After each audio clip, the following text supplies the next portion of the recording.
Buonasera e benvenuti al TG Sicilia, le principali notizie di questa edizione. A Misilmeri lacrime e un lungo applauso per Sara. La bara bianca arriva alla Camera Ardente. Domani funerali della giovane studentessa uccisa a coltellate. Lutto cittadino nella provincia di Palermo e Messina. Stefano Argentino intanto in carcere rifiuta il cibo e dice di volersi togliere la vita. Caro voli a Pasqua, prezzi dei biglietti alle stelle non solo per raggiungere la Sicilia in aereo ma anche in treno e autobus. Lo denuncia Assoutenti. Intanto i posti del Sicilia Express registrano il tutto esaurito in un'ora. Cara di Mineo, dopo un processo lungo 10 anni, arriva la prescrizione per l'ex presidente della provincia di Catania, Giuseppe Castiglione, all'epoca soggetto attuatore del centro d'accoglienza dei migranti più grande d'Europa. Sono felice ma amareggiato, dice al nostro TG. A Verona al via da oggi fino al 9 aprile al Vinitaly, il più importante salone internazionale dedicato al vino. Inaugurato questa mattina il padiglione 2 della regione, il presidente Schifani, qui per sostenere i nostri produttori. Mare Nostrum, a Catania detriti, chiodi, tubolari in ferro e legname nella spiaggetta nera di San Giovanni Licuti. Per un divieto di balneazione salta il solarium di Piazza Europa. Restaurata e consolidata la chiesa madre di Santa Venerina, torna alla comunità dopo il sisma del 2018. È stata inaugurata con una solenne celebrazione eucaristica presieduta dal vescovo Raspanti. E poi il calcio, cinquina del Palermo al Sassuolo contro la capolista, e rosanero centrano l'impresa e conquistano 3 punti d'oro in chiave playoff. Poi Ampalo grande protagonista firma una tripletta.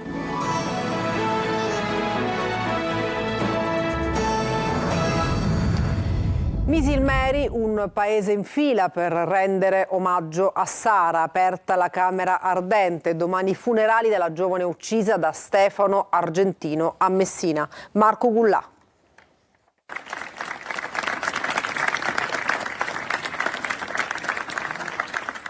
Lei ha lavorato con noi nella mia scuola. Abbiamo una bella amicizia con la maestra Cetti e conosceva anche Sara, il marito, tutta la famiglia. La bara bianca di Sara Campanella ha varcato il sagrato della Chiesa delle Anime Sante a Misilmeri tra le lacrime e un lungo, commosso applauso. Una piazza gremita ha accolto in silenzio e poi, in un unico gesto corale, il feretro della giovane universitaria uccisa lunedì scorso a Messina dal collega Stefano Argentino. Adesso i giorni del silenzio. Io mi auguro che tutta questa partecipazione e clamore continui anche nella fase processuale, perché ovviamente non si chiede la vendetta, ma la giustizia sì per Sara. L'auto con il feretro ha attraversato via Nazionale fino a Piazza Comitato, cuore del paese, dove centinaia di persone si sono riunite fin dalle prime ore del mattino. Io non la conoscevo Sara, però al posto di Sara potevo esserci io.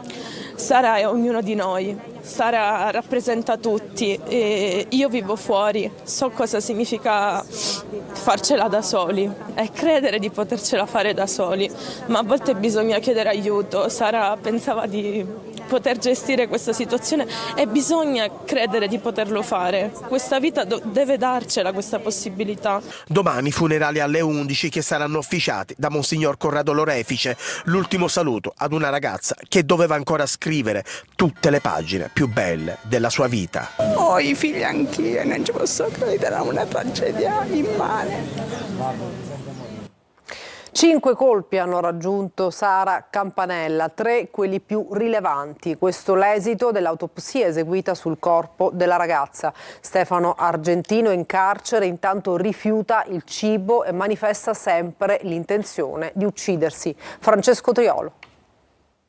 Sono arrivati i primi risultati dell'autopsia sul corpo di Sara Campanella eseguita venerdì all'obitorio del Policlinico di Messina dal medico legale Elvira Ventura Spagnolo. 3 i colpi più rilevanti dei 5 inferti alla ragazza con una lama, quello mortale alla gola. Si attendono adesso i rilievi sul coltellino trovato dai carabinieri nei pressi del luogo dell'aggressione, rinvenuto a circa 150 metri dal luogo in cui Sara è stata aggredita. Da verificare se si tratti del coltello con il quale Stefano Argentino, il 27enne di nota accusato della morte di Sara, adesso in carcere, ha colpito la ragazza. Stefano Argentino intanto, racconta l'avvocato Stefano Andolina, che insieme alla collega Rossella Campisi assiste il giovane, è in condizioni psicologiche critiche, da giorni rifiuta cibo e acqua e manifesta l'intenzione di togliersi la vita. È profondamente scosso, non parla quasi mai, è chiuso in se stesso e ribadisce la volontà di farla finita. La polizia penitenziaria ha chiesto ai suoi legali di convincerlo a nutrirsi.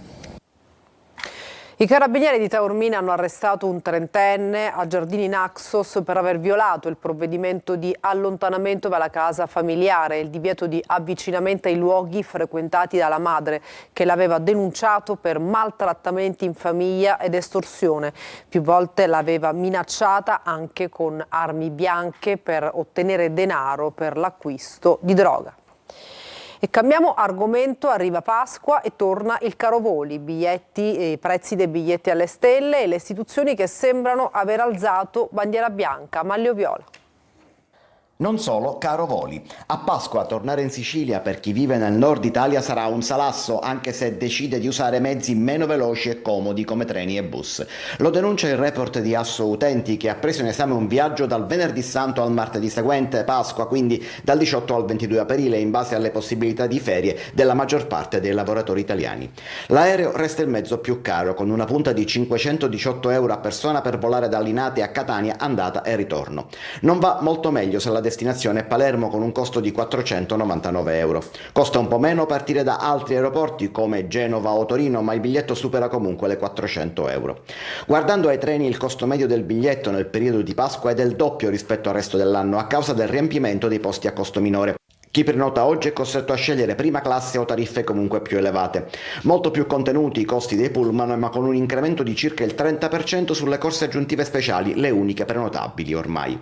È attivo comunque lo sconto regionale, i siciliani possono chiedere un rimborso del 25% del prezzo del biglietto aereo, ma questa misura durante le feste appare come un pannicello caldo. Le istituzioni sembrano aver gettato la spugna dopo aver provato un po' di tutto. Ultima dimostrazione il successo della nuova edizione del Sicilia Express, il treno speciale da Torino a Palermo organizzato da FS Treni Turistici e Regione Siciliana, 560 biglietti venduti tutti in un'ora. E lunedì 7 si replica con un secondo convoglio misto. Chi riuscirà a prendere quel biglietto però farà metà percorso in treno, l'altra metà in nave. Gestione del CARA di Mineo. Dopo un processo lungo, 10 anni, arriva la prescrizione per il deputato di Forza Italia Giuseppe Castiglione, all'epoca soggetto attuatore del centro d'accoglienza dei migranti più grande d'Europa. Orazio Longo. Felice ma amareggiato, Giuseppe Castiglione, già ex presidente della provincia di Catania, attualmente deputato a Roma, racconta così la lunga storia giudiziaria che si è conclusa con la prescrizione per i fatti relativi alla gestione del CARA di Mineo, il centro di accoglienza migranti più grande d'Europa, poi chiuso da Salvini nel 2019. Ad interessare gli inquirenti era stata la gara d'appalto per quasi 100 milioni di euro relativa alla gestione dei servizi fra il 2011 e il 2014, ma non solo turbativa d'asta, anche corruzione elettorale tra i reati ipotizzati nelle contestazioni al parlamentare, che nel 2017 chiese il giudizio immediato al fine di poter chiudere il capitolo giudiziario nel minor tempo possibile. Avevo chiesto il giudizio immediato, significa avere un processo che potesse accertare la verità. Tutto questo non è stato possibile, sono passati 11 anni, oggi la sentenza di prescrizione, io però impugnerò questa sentenza di prescrizione perché voglio che venga fatta piena luce sul mio operato, sulla mia condotta, sulla mia trasparenza nell'agire politico e soprattutto nella gestione del CARA di Mineo. Nel 2023 era arrivata la prescrizione per il filone d'inchiesta sulla turbativa d'asta, ora è arrivata anche per la corruzione finalizzata al reperimento dei voti. La sentenza è stata emessa dalla terza sezione penale del Tribunale di Catania. Si alza il sipario sul Vinitaly 2025, a tagliare il nastro del padiglione della Sicilia il presidente della regione Renato Schifani, con l'assessore all'agricoltura Salvatore Barbagallo. Sentiamo Schifani. Siamo qui anche per testimoniare una vicinanza e un impegno da parte del governo regionale al settore vitivinicolo e all'imparto agroalimentare, che potrebbe essere il più colpito nel caso in cui i dazi del presidente Trump dovessero rallentare la nostra esportazione. Siamo qui per incoraggiare i nostri produttori, per dire che siamo con loro, non ci tireremo indietro. Già stiamo studiando delle misure finanziarie che aiutino la commercializzazione del nostro prodotto fuori dagli Stati Uniti attraverso fiere, appuntamenti che finanzierà la stessa regione. Si finge dipendente dell'Enel e truffa un anziano. I carabinieri di Catania denunciano un detenuto già noto alle forze dell'ordine. Orazio Longo. Adesso c'è la truffa dell'Enel, così un 45enne originario di Melilli nel Siracusano è riuscito non solo a farsi consegnare 1.000 euro in contanti, ma fotografando la carta d'identità del malcapitato si era messo anche a prenotare B&B a nome della vittima. A farne le spese un 84enne catanese. L'indagine ha preso avvio dopo la denuncia presentata dall'anziano, che ha raccontato di essere stato raggirato da un individuo che si era presentato alla sua porta qualificandosi come operatore dell'Enel, ma ovviamente l'Enel non c'entrava nulla. Il truffatore, spacciandosi per un incaricato della compagnia elettrica, aveva convinto l'uomo dell'esistenza di presunte bollette non saldate, sostenendo che in assenza di un pagamento immediato si sarebbe proceduto al distacco della fornitura. Ingannato, l'anziano ha consegnato oltre 1.000 euro in contanti, ma non contento, il malvivente, con il pretesto di dover visionare un documento, fotografava la carta d'identità della vittima per poi utilizzarla per prenotare un alloggio in un B&B di via Plebiscito, intestandolo proprio al lignano pensionato. Per intracciare il malfattore, i carabinieri hanno visionato le immagini dei sistemi di videosorveglianza presenti nella zona e, grazie alle dichiarazioni rese dalla vittima e dai testimoni individuati durante gli accertamenti, sono arrivati all'identificazione. L'uomo, attualmente detenuto per altra causa, è accusato di truffa aggravata e dell'indebito utilizzo di dati personali. A Catania detriti, chiodi, tubolari in ferro e legname nella spiaggetta nera di San Giovanni Licuti. Per un divieto di balneazione salta il solarium di Piazza Europa. Tonino De Mana. Splende il sole su San Giovanni Licuti, ma la bellezza del salotto buono di Catania è offuscata. La prima domenica di aprile regala suggestioni e delusioni per chi ha deciso di trascorrerla nel caratteristico borgo, deturpato però da cataste di legname scaraventate sul litorale dalle mareggiate dei mesi scorsi. A distanza di tanto tempo la legna e quel che resta delle piattaforme dei due lidi privati è ancora in bella mostra e rappresenta un pericolo per gli amanti della tintarella e per i bambini che giocano tra i chiodi arrugginiti nella spiaggetta nera. La catasta di legname che vedete è stata raccolta da un privato, ma nessuno si è occupato e poi preoccupato di rimuoverla. Credo che sia una situazione che non debba più continuare così. Io invito l'amministrazione ad intervenire immediatamente. Nonostante le segnalazioni al comune, il litorale sotto Piazza Nettuno rimane una distesa di legname e tubolari in ferro. È rimasto tutto immutato, come si può vedere dalle immagini. Io confido nella capacità del sindaco di riuscire a mantenere l'impegno che ha assunto pubblicamente. Intanto si apprende che il solarium di Piazza Europa non si farà per colpa di un divieto di balneazione. Ne prende atto con un po' di stizza questo cittadino. Ci sarà divieto di balneazione? Anche. Così anche. E allora dove ce ne dobbiamo andare? Al comune in Piazza Duomo a fare il bagno? Ci saranno le spiagge libere della playa, fruibili dalla metà di maggio, il solarium del nautico e la passerella per l'entrata in acqua in sicurezza dei disabili a San Giovanni Licuti, dove però campeggia un divieto di balneazione in diverse lingue. Da qui l'ennesimo paradosso tipicamente catanese. La chiesa madre di Santa Venerina nel Catanese torna alla comunità dopo il sisma del 2018. Restaurata e consolidata, è stata inaugurata con una solenne celebrazione eucaristica presieduta dal vescovo Raspanti. Orazio Longo. Due date, il 26 dicembre 2018 e il 5 aprile 2025, lo sconforto e la gioia ritrovata. Era il giorno di Santo Stefano di 7 anni fa, quando la chiesa madre di Santa Venerina nel Catanese veniva pesantemente danneggiata dal terremoto. Ma subito la decisione di riportarla al suo splendore. Più di 1 milione di euro e 7 anni di lavori ci sono voluti per realizzare l'intervento di restauro e di consolidamento che ne ha consentito il miglioramento sismico e il completamento del campanile. Adesso l'inaugurazione con una celebrazione eucaristica celebrata dal vescovo Monsignor Antonino Raspanti, a cui è stato donato un pastorale realizzato con il legno dei barconi naufragati in Sicilia. Un vero ringraziamento, se penso soltanto che quella mattina del 26, 27, 28 dicembre mi arrivavano continuamente le notizie per cui 42 chiese della diocesi erano chiuse e danneggiate e chiuse. Oggi non celebriamo solo la riapertura di un edificio, ma la rinascita di un punto di riferimento per ciascuno di noi, ha detto il sindaco Santo Raciti. Sono stati 6 anni e mezzo, 6 anni e qualcosa, che ci hanno visti peregrini, parlo da parrocchiano di Santa Venera, ma ci hanno anche fatto sperimentare la bellezza dell'accoglienza. La pratica della ricostruzione è stata seguita dall'Ufficio Beni Culturali Ecclesiastici della Diocesi, grazie al Fondo Statale per la ricostruzione nei territori colpiti dal sisma. Ieri pomeriggio il gran ballo del Gattopardo al Teatro Massimo Bellini di Catania. Sulle note degli storici valzer si sono esibiti oltre 100 danzatori in costume d'epoca. Simona Mazzone.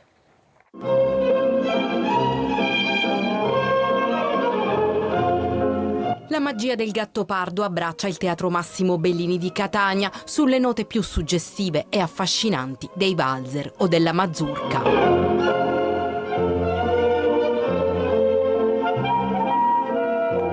Torna la Compagnia Nazionale di Danza Storica diretta da Nino Graziano Luca con la 26esima edizione del Gran Ballo del Gattopardo. Oltre 100 danzatori in costume dell'Ottocento provenienti da tutta Italia e qualcuno anche dall'estero hanno danzato con passione e maestria. Grande insegnamento per il presente e il futuro a tutte le generazioni, a tutti i nostri giovanissimi, che imparino anche la cultura del ballo e del condividere con la propria fidanzata delle emozioni particolari, nel segno dell'amore, del rispetto e del volersi bene a 360 gradi. Nel corso dell'evento consegnati premi cultura indetti dalla Compagnia Nazionale di Danza Storica e momenti dedicati all'arte.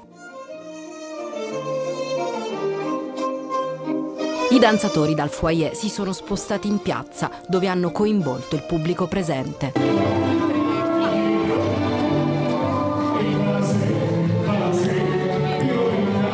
Sono arrivate quasi 500 richieste di partecipazione e a me faceva piacere dire grazie a tutti loro, dedicando questo momento inatteso in piazza in cui, come hai visto, oltre a ballar noi abbiamo anche coinvolto il pubblico. Grazie Catania, grazie Sicilia. E adesso una pausa, tra poco il calcio.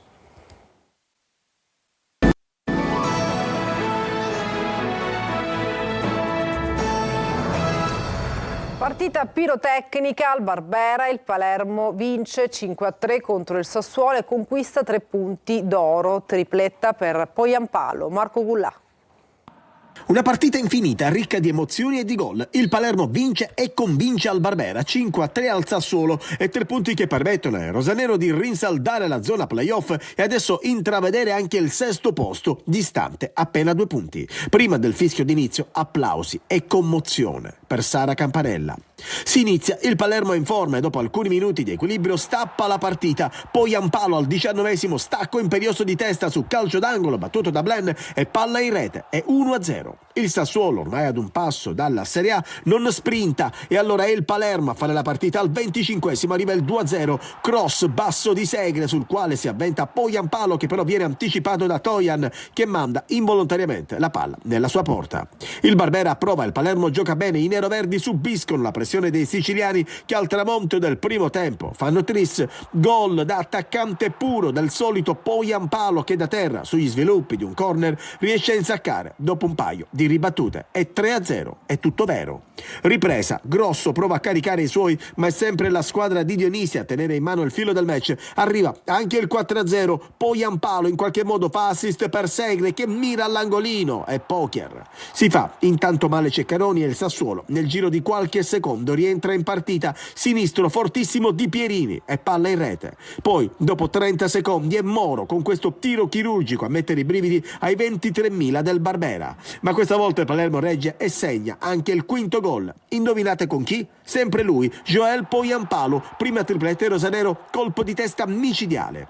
C'è spazio anche per il bel gol di Obiang, ma finisce così 5-3. Il Palermo festeggia la seconda vittoria consecutiva e guarda adesso con fiducia al rush finale del campionato.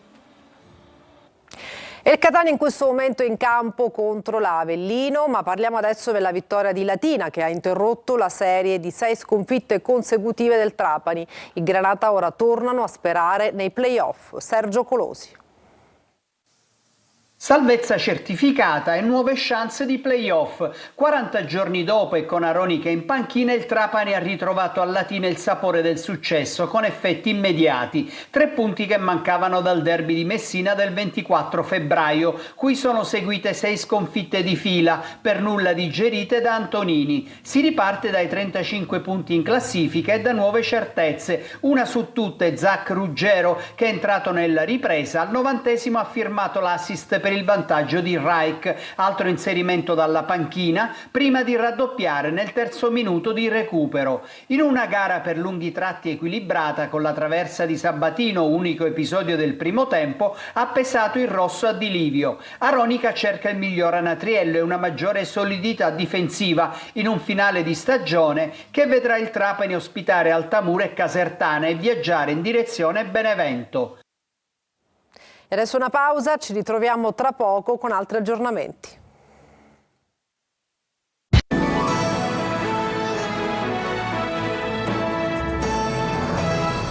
Per questa edizione del TG Sicilia non ci sono altri aggiornamenti, grazie per averci seguito e buona serata.